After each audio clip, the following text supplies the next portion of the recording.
Olá, 28 de janeiro. Na edição desta quarta-feira, vamos mostrar que a falta de pistas marginais no trecho urbano da rodovia Marechal em Bauru coloca os motoristas em perigo. O risco de acidentes é grande. Ainda assim, as obras para dar mais segurança aos condutores só devem começar em 2016. O sonho de ser mãe. Casal homoafetivo aguarda na fila de adoção a oportunidade de completar a família.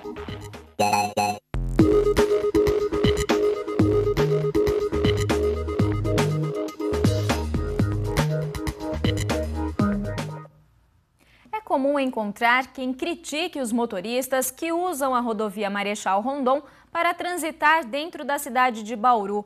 A pista dupla é praticamente uma grande avenida que encurta caminhos e gera economia de tempo. Mas o trânsito intenso aumenta o risco de acidentes. A construção de pistas marginais poderia resolver esse problema. O projeto já existe, mas quando será que ele vai sair do papel? A nossa reportagem tenta responder essa pergunta. A SP-300 Marechal Rondon corta Bauru no sentido norte-sul. É uma das mais importantes rodovias do estado. Por esse asfalto passa grande parte da riqueza e da produção do interior paulista e também milhares de viajantes. O trecho de 12 quilômetros que atravessa a zona urbana de Bauru é um dos mais críticos. Aqui se misturam veículos de outras cidades e estados com moradores de Bauru que recorrem a Rondon para acessar os bairros. É um entra e sai de caminhões, carros e motos que precisam acessar a cidade e pontos de serviço.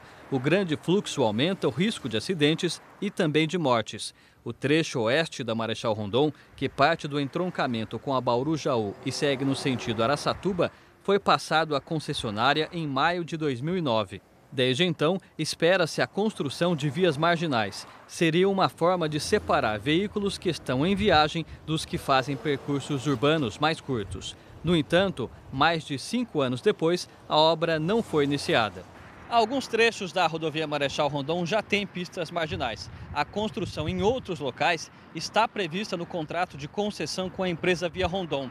A previsão é que as obras comecem em 2016 e tenham duração de 2 anos, ao custo de 46 milhões de reais. Procurada pela TV Unesp, a Via Rondon informou que a construção de marginais já está em estudos e que a empresa vai se pronunciar somente no momento oportuno. Segundo a Artesp, agência de transporte do estado, a previsão de construção das marginais na Rondon já foi antecipada em 2 anos e o projeto inclui pistas auxiliares nos 2 sentidos.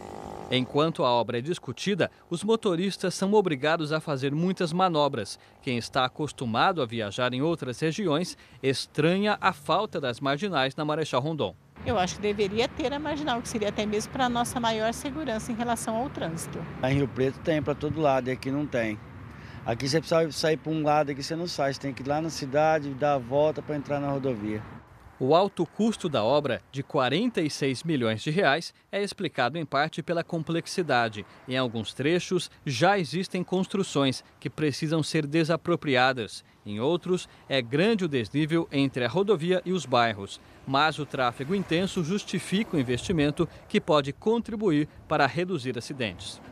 O condutor que vem de outros estados, às vezes dirigindo há várias horas, ele se depara com uma situação de tráfego mais lento, veículos entrando e saindo da rodovia a todos os momentos, mudando de faixa.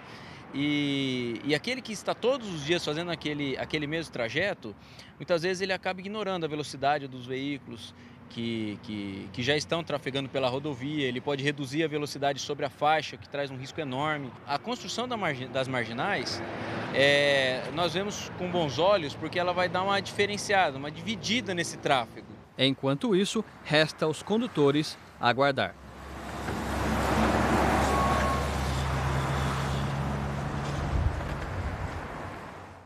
E em visita à região no fim de semana, o governador Geraldo Alckmin falou sobre a importância da construção das marginais na rodovia Marechal Rondon e confirmou que as obras devem começar em março do ano que vem. Nós estamos fazendo o licenciamento ambiental, o término do projeto executivo e o licenciamento ambiental. Então o prazo é março do ano que vem o início desses 10 quilômetros. Nós vamos, em março, entregar toda a duplicação da 225 e iniciar os 10 quilômetros de marginais.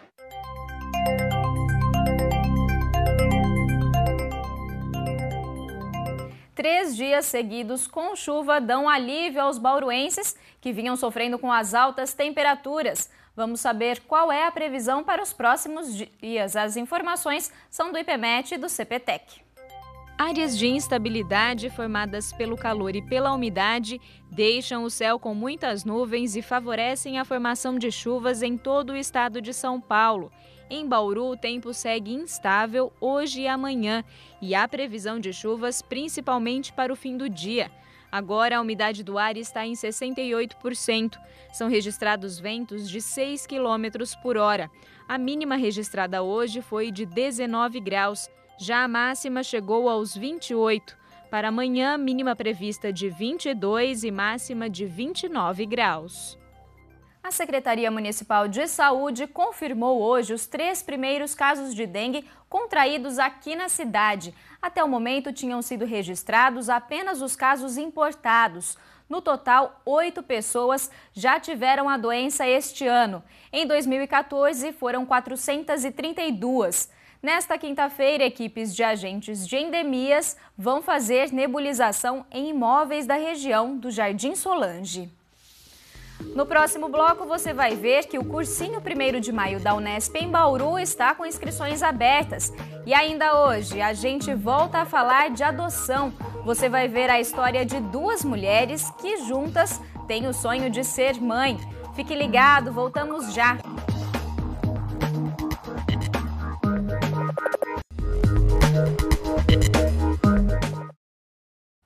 Estamos de volta para falar de uma oportunidade para quem deseja se preparar antes de disputar uma vaga em uma instituição de ensino superior.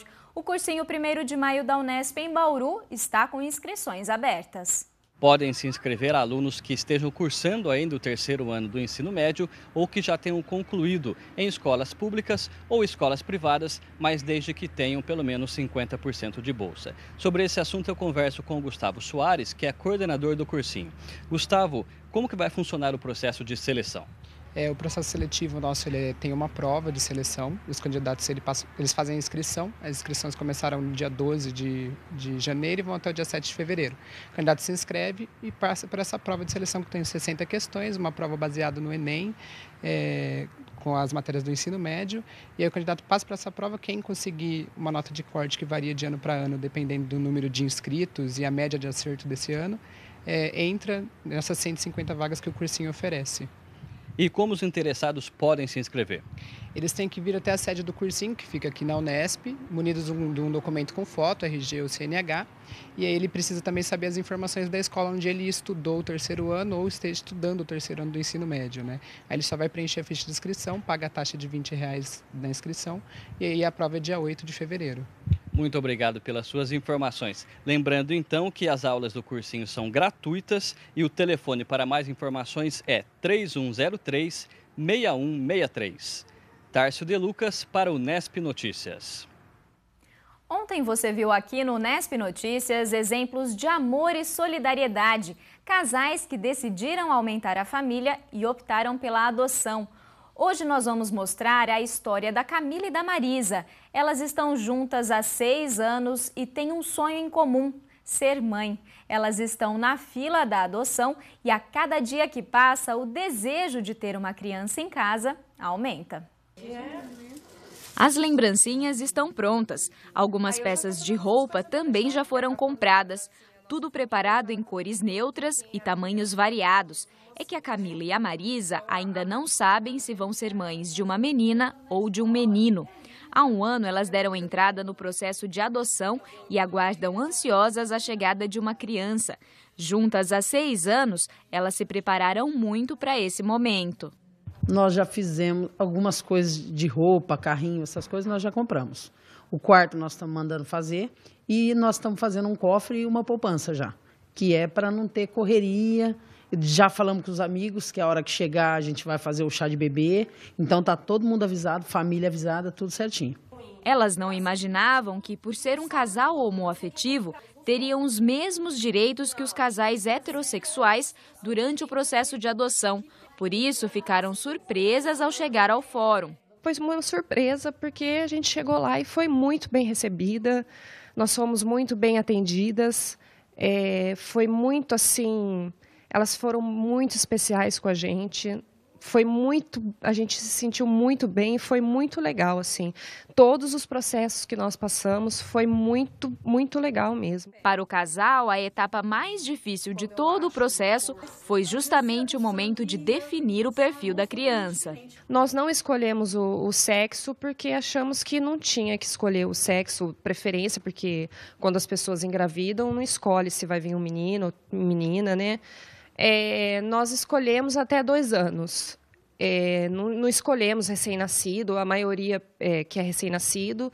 Nós escolhemos até 2 anos porque a gente queria também ter a experiência de ensinar a criança a andar, a criança a falar. A gente queria ter essa experiência e se fosse maiorzinho, não teríamos, né? Mas a princípio, tá? Porque...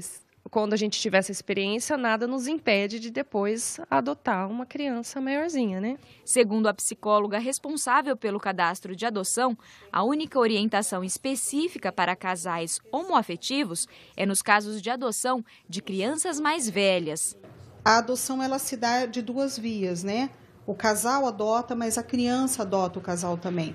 Então, essa é uma questão que normalmente a gente orienta esses casais a estar conversando com a criança, ou a própria criança, a própria equipe tem essa conversa com a criança, entendeu? Passando essa questão deste perfil deste casal, né? Para que isso não venha se tornar um entrave, né? No momento que a criança vai para casa desse casal, né? E para que não cause nenhum tipo de estranheza. Como a criança pode chegar a qualquer momento, elas fizeram questão de já deixar acertados os detalhes burocráticos. A Camila é esteticista, trabalha em casa e tem os horários flexíveis. A Marisa não, trabalha em um posto de combustível e por isso precisou deixar avisado que vai tirar licença maternidade. Já foi conversado que assim que sair a adoção, eu já vou entrar com um processo no INSS para eu poder pegar a licença maternidade. Mas isso já está tudo certo, acertado com o gerente, meu patrão também já sabe, todo mundo sabe. Se de um lado elas estão cheias de certezas e preparadas para receber a criança, de outro o sentimento materno de preocupação e de proteção já começa a aflorar. A única coisa que eu tenho medo um pouco é do preconceito com as outras pessoas, de saberem que é filho da gente, né?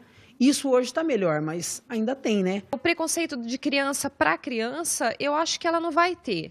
Que nem quando frequentar a escola, as crianças não têm esse tipo de coisa. É mais pelos pais. Eu tenho medo dos pais não aceitarem numa festa como amigo, porque é de 2 mulheres. É só vivendo mesmo que a gente vai saber, assim, né? A gente tem essa preocupação, porque a gente já é mãe, né? Então, já tem esse sentimento de como que a gente vai conseguir lidar com isso, né?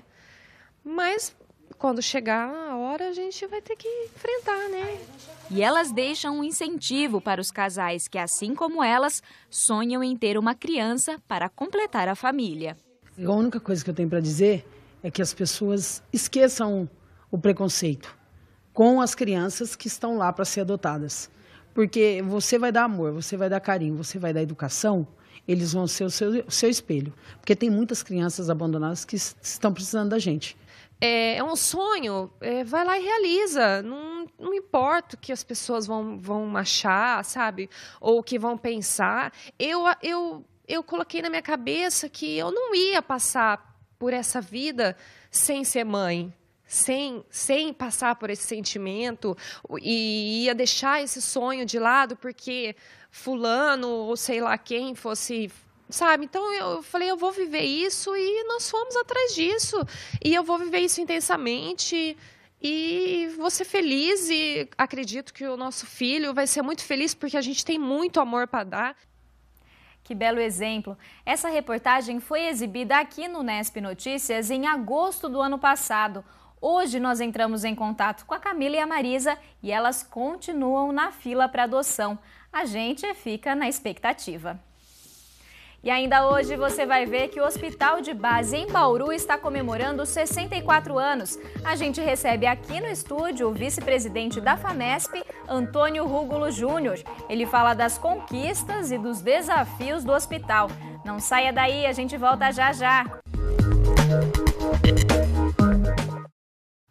A Unesp, em Bauru, recebeu hoje a visita de professores da Universidade Central de Michigan, nos Estados Unidos. Eles também conheceram a estrutura da TV Unesp. O grupo de professores visitou os diferentes departamentos e viram como são produzidos os programas da emissora. Eles puderam conversar com os profissionais da TV Unesp e acompanhar as etapas de produção e edição dos materiais. No Laboratório de Recursos Interativos, os docentes conferiram o aplicativo digital do Unesp Notícias e outros projetos de interatividade que devem ir ao ar ainda em 2015. As instalações são impressionantes e a programação é muito bem feita. Nós ficamos impressionados com a interatividade e com a qualidade dos programas digitais que são produzidos aqui. É ótimo ver tudo o que é feito na emissora. A visita teve a participação do coordenador do curso de jornalismo da Unesp, professor Francisco Belda. O objetivo é firmar uma parceria entre a Unesp e a Universidade Central de Michigan para o intercâmbio de professores e alunos.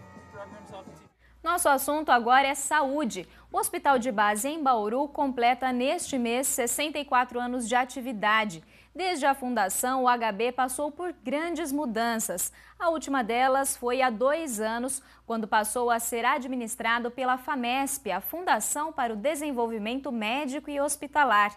Sobre essa trajetória, eu converso com o vice-presidente da Fundação, Antônio Rúgulo Júnior. Muito obrigada pela sua presença aqui no Unesp Notícias. Eu que agradeço a oportunidade. Boa tarde. Doutor, a FAMESP assumiu a administração há cerca de 2 anos em meio a uma crise na saúde aqui do município. Quais foram os principais desafios enfrentados ao longo desse período? Bom, foram muitos, né? Inicialmente, acho que o principal na época era manter o hospital funcionando, né? Porque a antiga associação hospitalar não tinha mais como renovar o contrato dela com o Estado por questões assim de dívidas, né? Então o hospital ia ser fechado. E nós tivemos esse primeiro desafio em manter o hospital aberto. O segundo desafio era não fazer demissão em massa, né? Que a fundação ela não pode contratar as pessoas sem processo seletivo. Mas aí a gente conseguiu, através aqui do Ministério Público do Trabalho, né, poder assumir esses funcionários que lá trabalhavam na época. E reestruturar o hospital, porque realmente o hospital estava assim muito sem manutenção, equipamentos quebrados, o próprio prédio, a estrutura física não dava para ser utilizada por vazamentos, a parte elétrica, né? Então, no início, tivemos muitos desafios. Sobre essa reestruturação, a FAMESP pegou o hospital com 60 leitos e agora são 144. Então, 84 leitos foram implantados. O que mudou nos atendimentos à população depois dessa ampliação? Bom, muda sim a oferta, né? Porque mesmo com esse aumento de leitos, ainda existe uma demanda reprimida na região. Então, com certeza, melhorou bastante. Praticamente aumentou aí 3 vezes, aumentou 3 vezes o número de leitos, né? Isso melhorou bastante. Você deve lembrar, no início, há 2 anos atrás, a gente estava sempre na mídia, né, dizendo a falta de leite, a quantidade de pacientes aguardando internação no pronto-socorro. Hoje isso aí praticamente você não ouve mais, né? Existe a intenção de ampliar o número de leitos? Olha, não dá para ampliar muito porque a gente chegou no limite do hospital. Né? Tem apenas uma ala lá que a gente está reformando, que dá para ampliar, então provavelmente a gente consiga aí ampliar uns 20, 25 leitos, aí chegou no limite, não dá para aumentar além disso, a não ser que faça a ampliação do prédio. O hospital hoje conta com cerca de 1.700 colaboradores. Esses colaboradores, que incluem médicos, enfermeiros, técnicos e auxiliares de enfermagem, eles eram da administração antiga ou novos foram contratados nesse período? Não, quando a gente assumiu, o hospital tinha 1.000 colaboradores, né? Excluindo aí os médicos, que são 130 e continuam lá até hoje. Hoje tem 1.700, incluindo os médicos, teria 1.570. Dobrou, né? O número de... Dobrou não, 50% a mais o número de funcionários, que era 1.000, hoje tem 1.500. Né? E esse quadro deve se manter assim ou existe uma perspectiva de ampliação? Só se ampliar o número de leitos, porque o quadro está adequado. Esse quadro de funcionários, você tem várias planilhas aí para poder fazer o cálculo. A gente usou a melhor delas, que é a própria do COREN, né? do Conselho Regional de Enfermagem. Hoje é suficiente para atender a demanda do hospital? Suficiente. O hospital, além da cidade de Bauru, também atende um total de 68 municípios das regiões ao entorno aqui de Bauru. Como é feita a gestão desses atendimentos? Na verdade, a Diretoria Regional de Saúde, que a sede é aqui em Bauru, ela compreende 68 municípios. 2 hospitais são referência para os 68, que é o Hospital das Clínicas de Botucatu e o Hospital Estadual daqui. E depois é dividido em micro-regiões, em micro-região de Jaú, daqui de Bauru, né? E o hospital de base, ele assim, é referência para a micro-região de Bauru, que são 38 municípios. Eventualmente, na falta de leitos em algum outro hospital da região e também no caso assim, de urgência, emergência, que a gente tem aqui em Bauru um trabalho meio referência para trauma, acaba vindo para cá, fora dos 38 municípios. Né? E essa semana, em comemoração ao aniversário do hospital, estão sendo realizadas diversas atividades internas, palestras, homenagens a funcionários de carreira do hospital. Apesar dessas ações serem para o público interno, elas acabam refletindo também nos atendimentos, né? Qual que é a importância de promover ações como essas? O foco principal aí dessas palestras internas é visando a saúde do próprio trabalhador, né? E também motivacional. E isso, sim, as duas coisas juntas, né, impactam, sim, no atendimento, né? Porque a saúde dele, estando bem, ele cuida melhor e o motivacional também é para cuidar melhor, né? Tá ótimo. Muito obrigada pela sua participação aqui no Nesp Notícias. Eu que agradeço a oportunidade de apresentar o nosso trabalho. O Nesp Notícias fica por aqui. A gente volta a se encontrar amanhã, ao vivo, às 5h30 da tarde. Tchau!